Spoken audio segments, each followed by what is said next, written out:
We're here with Athletic Director Irving Strickland. Now, if anyone wonders, why does that name ring a bell? Well, my 850 people, we got a rattler here up in the building. We got a rattler in the house. Yes, sir. What's up, Strick? How's it going, Coach? Pretty good. I can't complain. Former coach, now turned athletic director, dean of students. You doing it all. What's up with this moving up in administration thing, man? What's up with that? Always, when I started out coaching, I just want to give back and help. And then as my coach career kept elevating, I was the running backs coach, then became assistant head coach under Brian Armstrong. Then when he left, he was like, hey, you need to apply for the job.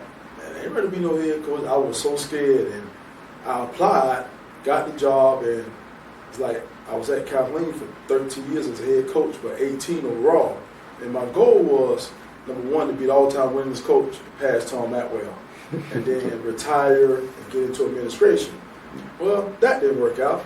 I ended up second behind Atwell, I think 19, 18 wins behind Atwell. Wow. But I got the chance to get in administration over at Tenoroc. Jason Loney and gave me an opportunity. When I was over there as a para teacher, and once that athletic director job came open, I went to him. I said, "Hey man, I want that job. Man, you got to have a master's degree.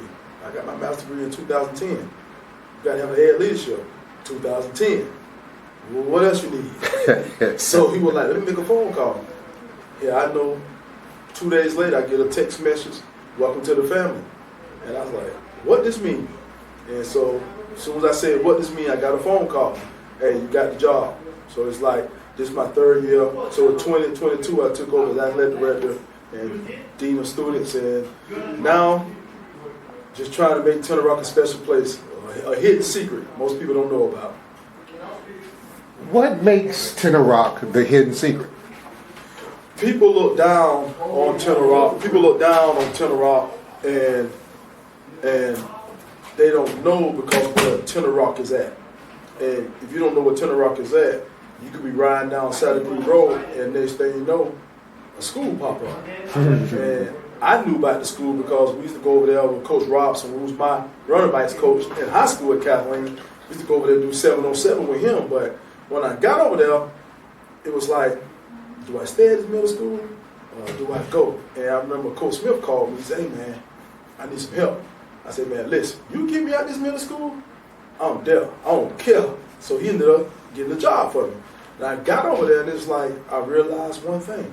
These kids at Tenoroc want to be coached just like the kids at Kathleen and everybody else, but they don't get the recognition because where they sit at, they 5 minutes, 10 minutes away from Arbordale High School. You 20 minutes away from Kathleen.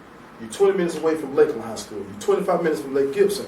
So all these schools are pulling, and you know Tenoroc is not known for winning in sports. So you lose your better kids that's zoned for Tenoroc to other schools.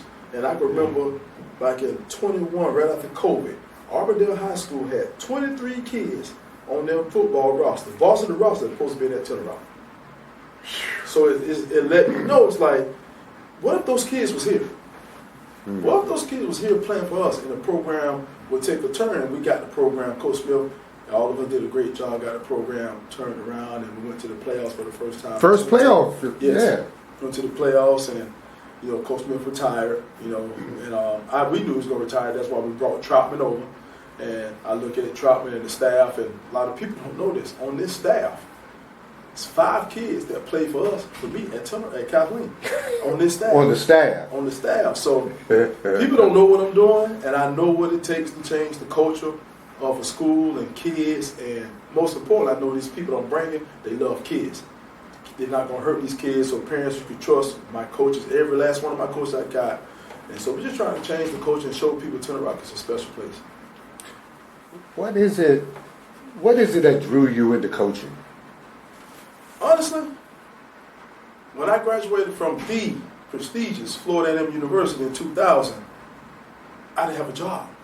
And my oldest child was due in August. And I can remember going to watch my nephew play at Kathleen High School, the red and white game. And I was on the gate just looking at him play. I was like, "Hey man, I got a baby coming, man. What am I going to do?" And Clint Wright, God bless the dead, this is a true story. He walked up to me and said, hey man, congratulations, I heard you graduated. I said, yes sir. You got a job? I said, no, Mr. Wright, I done been on 6 job interviews and everyone told me I ain't got no experience. And I tell kids, I share my story because I made early mistakes in my collegiate career where I had to work, had to pay for my schooling out of my pocket, pay for my rent, pay for gas in my car. I had my own, we had to stay off school apartment, so we had to pay for all that. So when I get out of class at 2 o'clock, I'm going straight to work till 11, 12 o'clock at night and doing the whole process Monday through Friday, even Saturday and Sunday. So I try to educate kids and man, get your grades so you don't make the same mistakes I made. And so when I remember my last job interview was to be a probation officer. And he said, well, Monday, when you leave, you don't get a job, come see me. I knocked at his door. You ain't get a job? Hey, Mr. Wright, man, I'm not finna go and Wauchula and violate people on probation for 19,000 a year and in my car. I'm sorry. And that's a long drive back to Lakeland. So he started laughing. He said, hold on a minute. He picked up the phone. This is no lie. Hey, I need this name added to the teacher's job fair. Teacher's job fair closed the week before. I got the phone. He told me, this is what you need to do. Boom, boom, boom, boom, boom. When I went to that job fair on that Thursday, I walked out of there. Well, I had nothing with 6 job offers. And John Wilson at Southwest Middle School called me back over and said, I want you. And I started my career at Southwest. And in 2001, I went over, I saw Richard Tate. A lot of people don't know this, on George Jenkins Boulevard where the Save-A-Lot at, was the first Publix, one of the first Publix. I had to see him like every other week. Hey, coach, you want some help on Brian McLeod? Uncle. Well, not right now, we full. I said, okay. So every 2 weeks, I was at him. So finally, about a month later, hey, you still want to coach? Yeah, coach. Well, come see me. So we went out there for 2 hours just talking football. He was like, man, I can't pay you first. Man, I don't care. I just want to give back. This is my school. And that's how my career started. I didn't get paid my first year. So I look at coaches now that's not even proven, but they want to have a title. They want to get this. And I'm saying to myself, it didn't even matter to me for that supplement. I just wanted to get my foot in the door and show this man I can be an asset to his program and give back to my community. Give back to the community. That means a lot to people here in Polk County, especially the black community. Yes. Why is that? That's how I was raised. And I grew up, and quite question yourself, when I grew up, you had your mama, your daddy, but you had Big Mama, I had Mama Kate, you had the lady across the street. So everybody had permission to tear that butt up if you did something wrong. So you couldn't get away with nothing. Yes, you know, yes. It takes a village. They don't understand where that comes from. It takes a village to raise children. And because if mom at work, we could go to Mama Kate's house. I could go to Miss Alberta's house until mama get off or my dad get off or whatever. Mm-hmm. And that's why I think a lot of people don't understand. We was a community. We looked out for each other. And that's what we got to get back to. And it all started in the church and to where you live that. We don't have that no more. It's like we fighting and pulling each other apart instead of embracing each other and uplifting each other and helping each other elevate. Because if I elevate, you elevate. And that's what we got to get back to is bringing our community, give it back, man, because you'll be surprised who you influence to do something positive in life. And I had to realize that because, like I said, I got in just to coach football. I love football. And when it was all said and done, I look back at it now and I had several kids go play college football, some make it to the league. And they always say, man, I'm going to take care of you. I don't need you to take care of me. I get up every day and go to work. My job is to give you opportunity.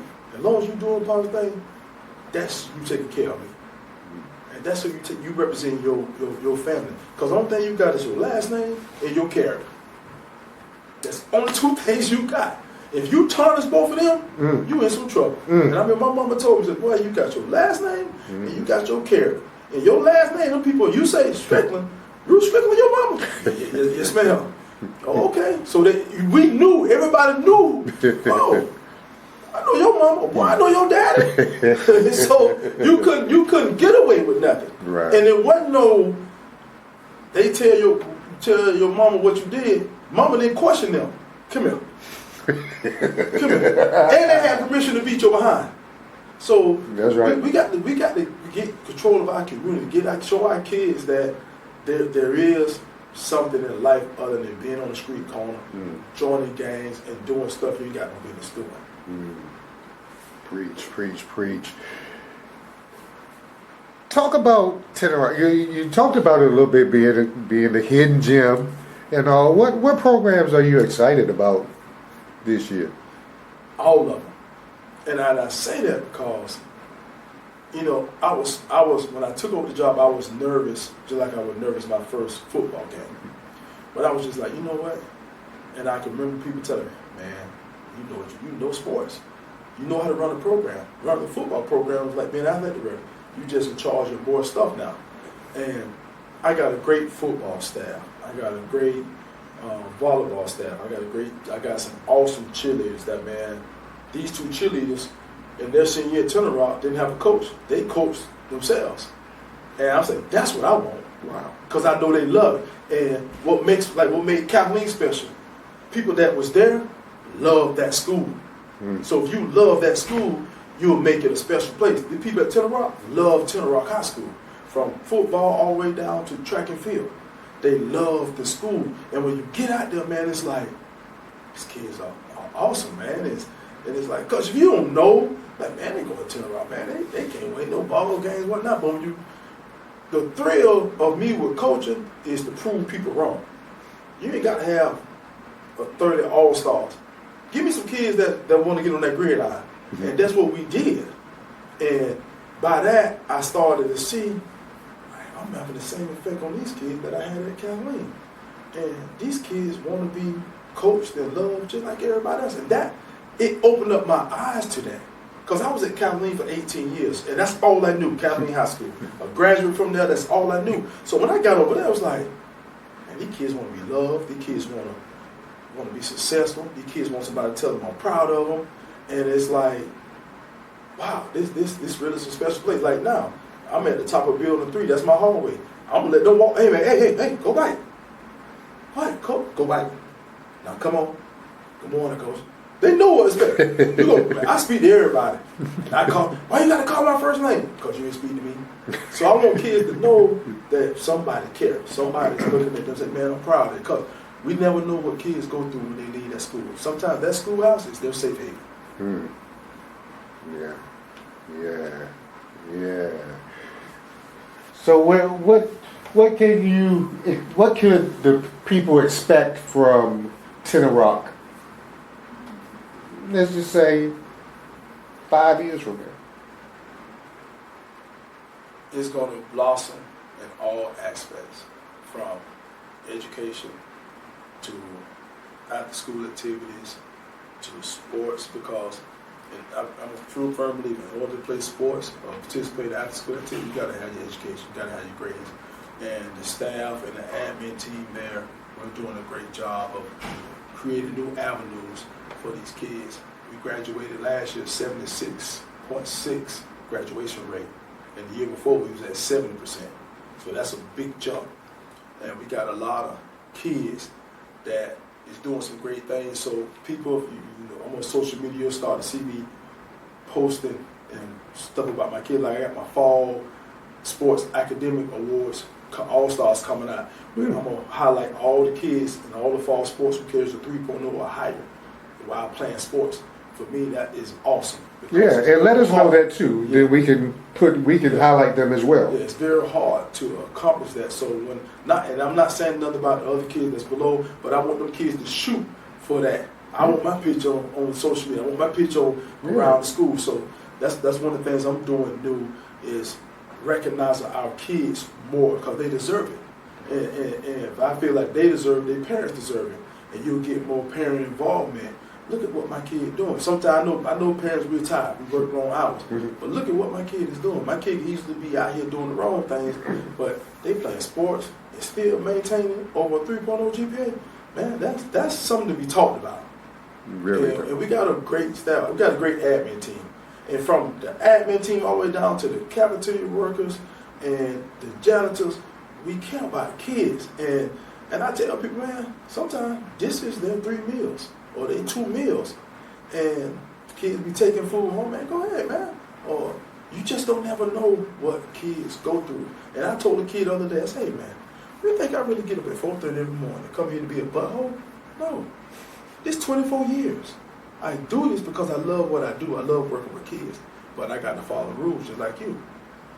And you'll be surprised if you strike up a conversation where the kid may open up to you and tell you. Yeah.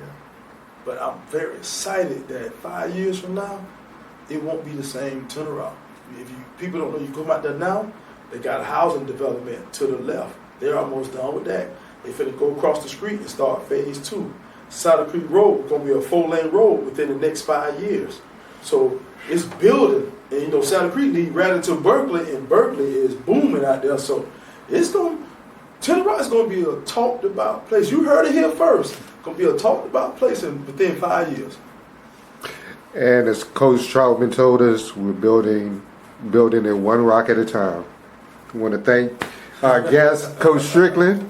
Thank you, Coach. Yes, We appreciate it, Yes, and thank you for allowing insights to debut down here in Polk County and Yes, sir. and be a part of this growth. Yes, sir. Because we're for the kids. That's our motto. # for the kids. Yes, sir. And it seems to fit right into Yes, sir. Tenoroc's foundation. So thank you. Yes, sir. Thank you. And he's a Q, but we're not going to talk about that. Hiya. Oh, Lord, I'm sorry, folks.